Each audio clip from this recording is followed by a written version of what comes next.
Un artiste hip-hop malaisien-chinois donne des suggestions aux talibans sur la façon de maintenir la stabilité en Afghanistan.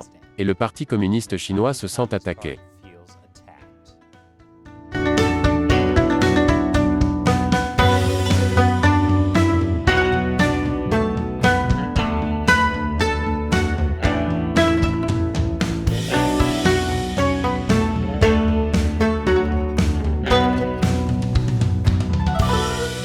Bienvenue à Chine non censurée, je suis Chris Chappell. Être une célébrité est plus difficile qu'il n'y paraît. Surtout en Chine, où l'on est constamment surveillé par les fans, les détracteurs et l'État autoritaire. J'ai fait un épisode la semaine dernière sur la culture d'annihilation en Chine. C'est brutal. Même si vous n'êtes pas en Chine. Récemment, l'animatrice taïwanaise Di Shu a perdu plus d'1 million de dollars en contrat de marque pour avoir laissé entendre que Taïwan est un pays. Dans un post Instagram, elle a qualifié l'équipe olympique de Taïwan d'athlètes nationaux. Et c'est tout. Les gens se sont énervés parce que « athlètes nationaux » impliquait que Taïwan était une nation. Je suppose qu'elle aurait dû dire « athlète de la province chinoise de Taïwan ». Ça lui a juste échappé. Ce qui est fou dans tout ça, c'est que Di Shu est l'une des célébrités taïwanaises les plus favorables à Pékin. Si elle n'est pas à l'abri de la culture d'annihilation de la Chine, personne ne l'est. La Chine constitue l'un des plus grands marchés de l'industrie du divertissement, en particulier en Asie de l'Est. Il est donc compréhensible que les célébrités se soucient tant de leur réputation en Chine. Mais il y a un obstacle majeur à la réussite sur le marché chinois, le Parti communiste chinois. Il est comme le videur d'une boîte de nuit. Vous ne pouvez pas entrer sans leur donner de l'argent et toute votre intégrité. Heureusement, il existe encore quelques artistes qui ne veulent pas entrer dans ce club stupide. Bien qu'il soit beaucoup moins médiatisé, car le Parti communiste chinois ne veut pas que les gens leur prêtent attention. Ce qui m'amène au rappeur Namwee. Namwee est né et a grandi en Malaisie et est d'origine chinoise. Sa musique incorpore plusieurs langues et cultures différentes de la diaspora chinoise. Il y a quelques semaines, Namwee a écrit un message sur la plateforme de médias sociaux chinoise Weibo, qui a pratiquement ruiné ses chances de devenir célèbre en Chine. Le message portait sur 8 propositions de maintien de la stabilité, pour que les talibans reprennent pleinement le pouvoir en Afghanistan. Première étape, bloquer les médias Internet maléfiques tels que Facebook, YouTube et Google, pour empêcher les citoyens de communiquer avec le monde extérieur. Étape 2, créer votre propre site d'information officiel géré par l'État. Vos logiciels de communication et vos plateformes de médias sociaux. Diffusez les nouvelles officielles gérées par l'État, pour dire au peuple que les médias étrangers sont des forces étrangères maléfiques, ayant l'intention de critiquer le peuple. Ne regardez pas les fake news. Étape 3, créer une statue géante du chef taliban, et placez-la à l'entrée du bureau présidentiel. Affichez des slogans de propagande partout dans la rue. Faites un lavage de cerveau aux étudiants dans les écoles, et informez toujours le peuple de la grandeur des leaders talibans. Cela semble si familier. C'est presque comme si c'était exactement ce que fait le Parti communiste chinois. Et si vous pensez que le Parti communiste chinois pourrait être un peu contrarié par cette comparaison, attendez d'arriver à l'étape 6. Plus d'informations après la pause. Bienvenue à nouveau. Que peuvent apprendre les talibans du Parti communiste chinois pour maintenir la stabilité en Afghanistan? L'artiste hip-hop malaisien-chinois Namwee en a plus pour nous. Quatrième étape, encourager les citoyens à franchir le pare-feu censuré, mais uniquement pour aller chercher la bagarre. Tant qu'il y a une seule critique contre leur gouvernement, les citoyens devraient écrire des messages les qualifiant d'offensants, de grenouilles anti-afghanes ou de NMSL.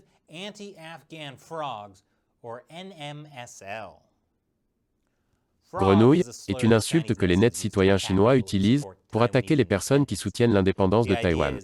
L'idée est que les habitants de Taïwan sont comme des grenouilles au fond du puits, qui ne peuvent pas voir les merveilles de la Chine.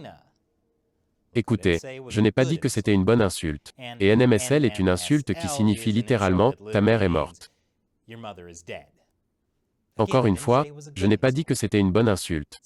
Étape 5, lors des fêtes nationales, dépensez beaucoup d'argent pour inviter un groupe d'étrangers à chanter des chansons patriotiques, comme « Mon pays », l'Afghanistan, et, sans les talibans, il n'y aurait pas de nouvel Afghanistan.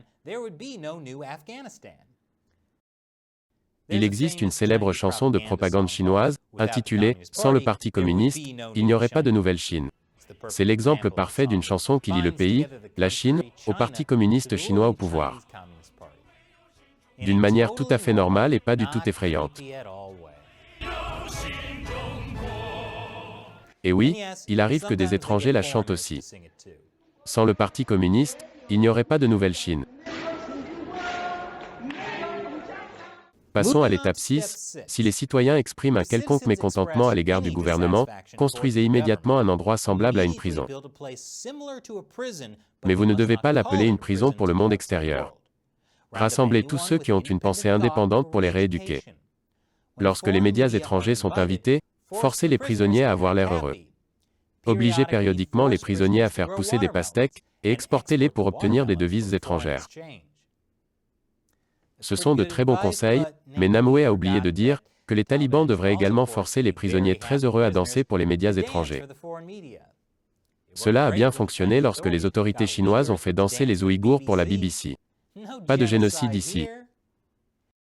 Étape 7. Tournez une série de films patriotiques, comme « Le guerrier afghan » et « Le guerrier afghan 2 », pour donner au peuple afghan un sentiment de force et lui rappeler que tous les étrangers sont des salauds.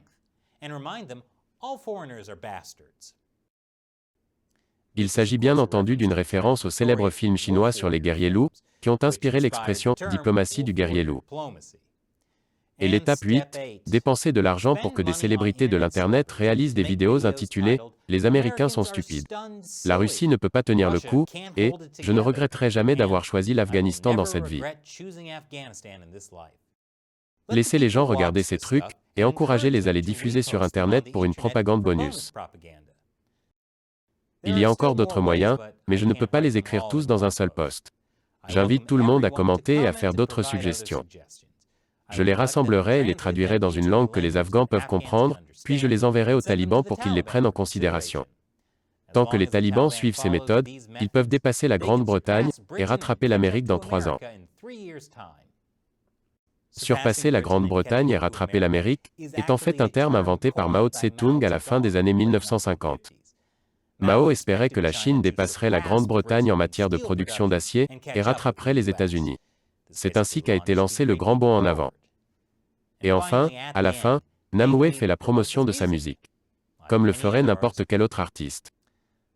Mais ce n'était peut-être pas une bonne promotion, car ce post en 8 étapes a entraîné la suppression immédiate de tout le profil Weibo de Namoué.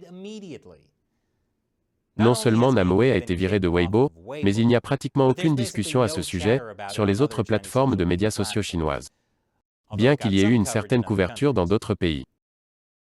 Les actions de Namoué rendent sa position sur le Parti communiste chinois assez claire. En fait, certaines personnes ont été surprises que Namoué ne soit pas déjà bloqué sur les médias sociaux chinois. Il a collaboré avec d'autres artistes qui ne sont pas de grands fans du régime chinois. Comme dans sa chanson reggaeton chinois, dans laquelle figure Anthony Wong. Anthony Wong est un acteur et un chanteur de Hong Kong, qui est également un militant pro-démocratie. Wong a soutenu les manifestants lors du mouvement des parapluies de 2014. Puis il a été mis sur la liste noire du Parti communiste chinois. Et sa carrière a pris un énorme coup. Namoué a également réalisé des vidéos promotionnelles avec l'Office du tourisme de Taïwan. Et je ne pense pas qu'il l'ait appelé Taïwan, province de la Chine. Des artistes comme Namoué montrent qu'il est possible de faire carrière, même sans l'approbation du Parti communiste chinois. C'est rafraîchissant de voir un artiste qui ne s'autocensure pas pour le Parti communiste chinois. Espérons qu'il n'aura jamais à aller en Chine. Et maintenant, il est temps pour moi de répondre à une question de vous, un fan qui soutient Chine non censurée sur les sites de financement participatif Patreon et Locals. Smiling Man sur Patreon demande, « J'ai une question car je suis confus que vous qualifiez le PCC de communiste. Même s'il se qualifie de communiste, n'êtes-vous pas d'accord pour dire que la Chine se situe actuellement entre une aristocratie et une oligarchie ? Je pense aussi qu'ils sont extrêmement capitalistes, mais c'est un autre sujet. » Excellente question, Smiling Man. Je qualifie le PCC de communiste parce que, il est communiste. Beaucoup de gens pensent que le communisme est juste une philosophie économique sur la redistribution des richesses. Ce n'est pas le cas. Il s'agit de bien d'autres choses, comme le rejet des valeurs traditionnelles, la confiscation de la richesse des gens, mais aussi de leur liberté, et le contrôle de l'État sur tous les aspects de la société. Et oui, c'est encore ce qui se passe en Chine aujourd'hui, et pas seulement sous le président Mao. En fait, il y a quelques mois à peine, le président chinois Xi Jinping a déclaré aux gens que le marxisme et le socialisme devraient être les buts de la vie. Et quand Xi Jinping parle de socialisme, il veut dire de la même manière que Karl Marx, que le socialisme est le chemin vers le communisme. Après l'ouverture de l'économie chinoise en 1978, elle a pu sembler capitaliste. Mais il n'y a jamais vraiment eu de marché libre. Le parti a toujours contrôlé les choses dans les coulisses. Et aujourd'hui, certains signes montrent que l'économie chinoise commence à devenir encore moins libre.